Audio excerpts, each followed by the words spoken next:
Hello अस्सलाम वालेकुम, कैसे हो आप सब। आज मेरे दोनों बच्चे बाहर घूमने निकल गए पापा के साथ। मैं भी थी साथ में। इतना एंजॉय किया इन्होंने।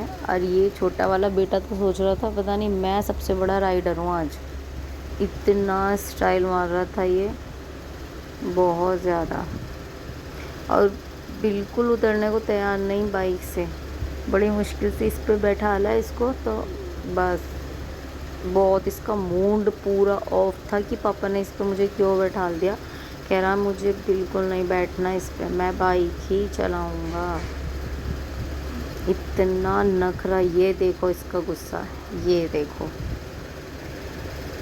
और यहाँ पे ना फिर रोमान थोड़ा सा गेम वगैरह खेलने लग गया। थक गए इतने ज़्यादा थे, मैं तो आ गई घर। मैंने कहा चलो आप यहाँ ये आके ड्राइंग करने लगे। चलो ठीक है, फिर मिलेंगे। आज के लिए इतना ही। ख्याल रखिएगा अपना। अल्लाह हाफिज़।